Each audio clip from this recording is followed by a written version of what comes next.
Welcome back to the Tracie Trendy Show, my lovelies. It's another day, it's another dollar.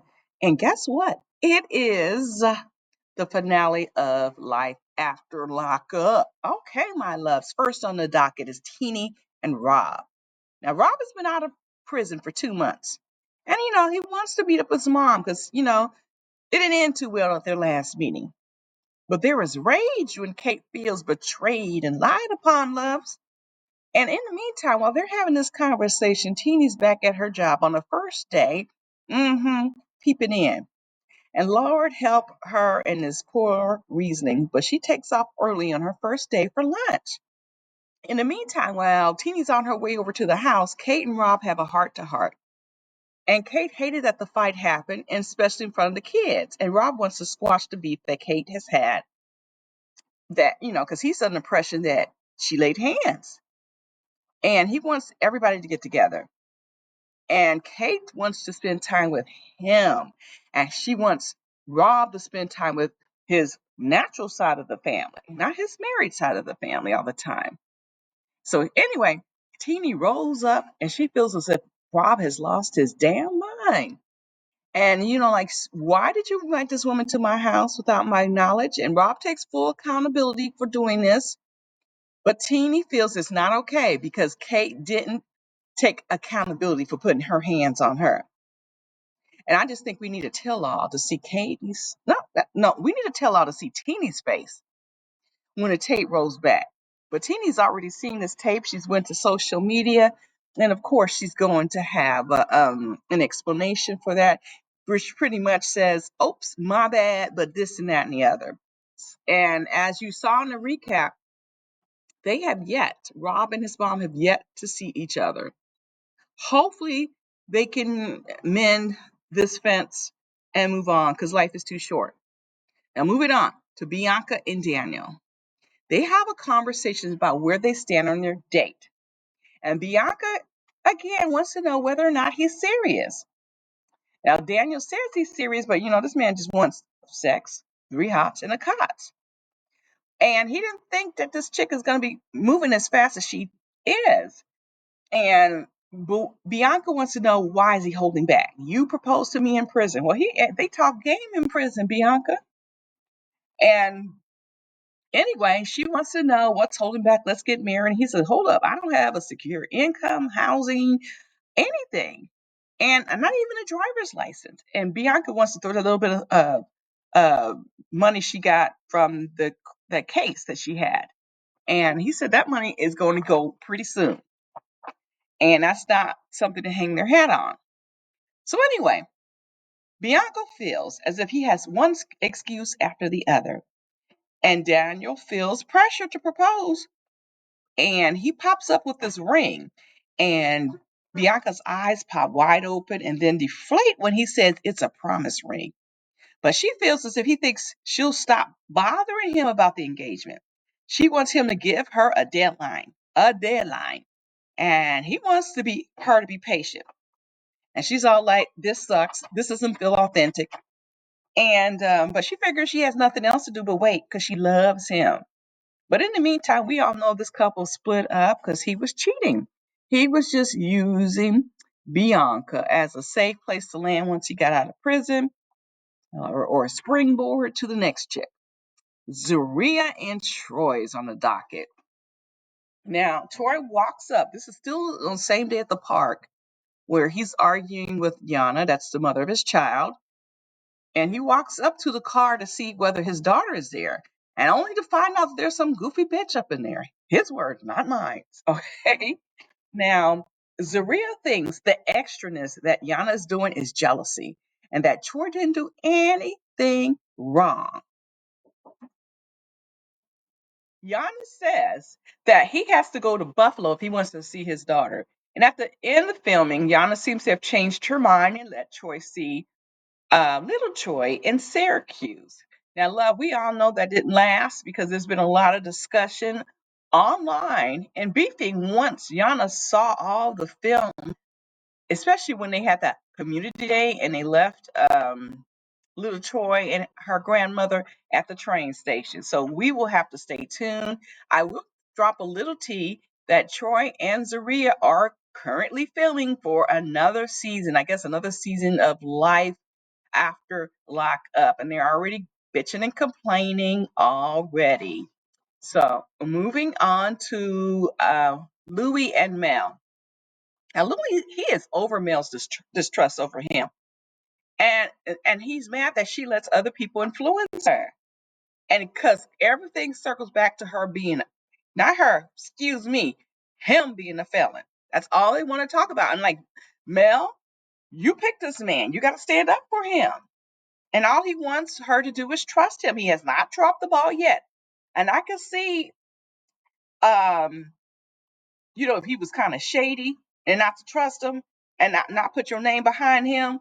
But if he's hasn't gave you any reason not to trust him, then you need to trust him and stand for him. And she says she does, but he says words are cheap. And he feels that's something they need to work on and be on the same page. And currently they're still on the same page, I guess, because they're still together. Now, moving on the next docket is Justine and Mike. Now, Justine's mom and grandmother arrived. Now, the mom's name is Sherry, and she thinks Justine is just asinine for getting pregnant again for the second time in a year. Especially since Mike told her he was getting a vasectomy, she thought she could take a sigh of relief. Anyway, Justine feels as if her connection with her mom is problematic.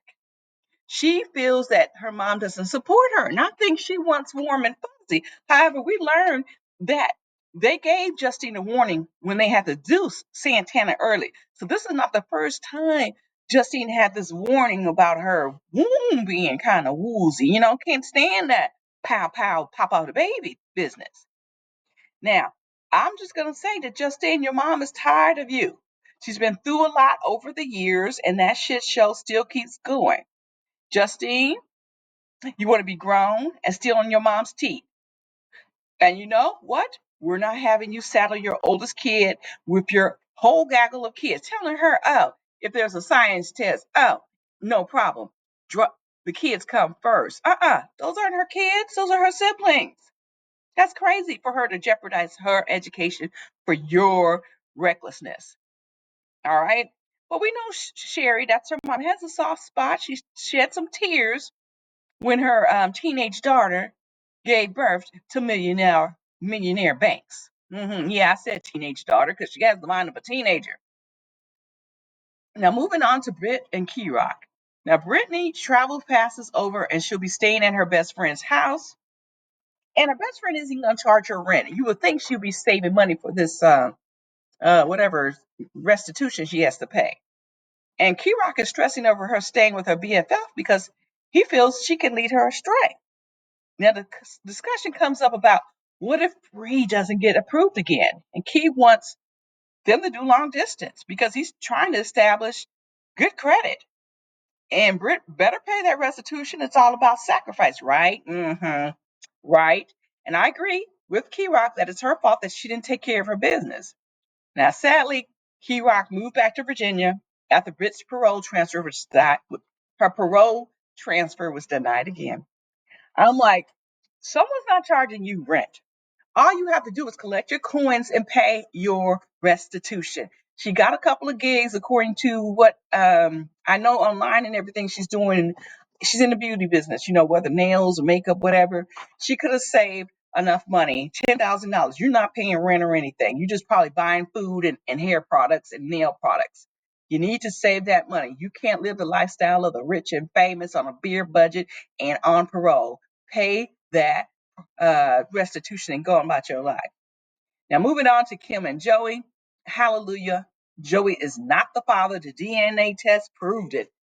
And anyway, I don't even know what this whole thing about if he can't be sober, she doesn't know what to do. Now that's Kim's slogan now. First she said he had to go. Now her words are, if he can't be sober, she doesn't know what to do.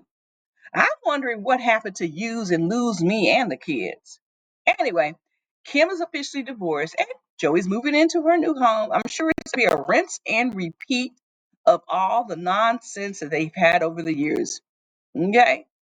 I don't think Joey's going to be clean, clean. I think he's going to slip up again because I don't think he wanted to go to rehab. He was kind of forced to do it because he didn't want to go to the pokey. Anyway, my loves, you know what? This time of the show, we talk about the winners, we talk about the losers. But this time around, we can talk about it. I'm going to say everybody in this season has been a loser. Loser. That's my opinion. Um, Kim and Joey, I mean, Kim just got another child, and Joey. He can't, he doesn't have a job. Her daddy is supporting him because he's paying, helping Kim pay that rent. The baby daddy is helping her pay the rent by giving her $2,500 a month, and I'm sure Joey's pocketing some of the money. Britt and Krock, Brittany ain't got it together. I mean, how old is she? She can pay $10,000. She's been out of prison for at least a couple of years, at least a couple of years, and she's not paying rent. That's enough time to get your stuff together. Teeny and Rob, oh my gosh. I think they're a lovely couple physically looking at them, but this is not cool. They need to get it together. Rob needs to get together with his mother, and Teeny needs to make amends as well. Even though she says she don't want to look at Kate, she better make it straight and right. So anyway, this season was quite entertaining, I must say. Quite entertaining. I will give this season, I wasn't really bored. Maybe there was one episode I was kind of bored with, but overall, my loves, I think this was a great season. I think we could have used another couple. I was kind of bored with, I think we could have used one more couple because as we have standing, it was just one, let me see, two, three, four, five. We had six, seven couples. Seven, I like eight. How about that? All right, my loves, I am going to end it right here. You drop a line. What do you guys think? What do you think of the season? Hmm. hmm. Well, I'm gonna tell you the next life after lockup. We are going to have, I said, as I drop the T, we're going to have a Troy and Zeriah, or Zarilla as I like to call her. I don't know who else we're gonna have, my loves. But in the meantime, like the video as well as always hit the notification bell and subscribe. Subscribe. It's always free, my loves. And I'll catch you all out on the flip side.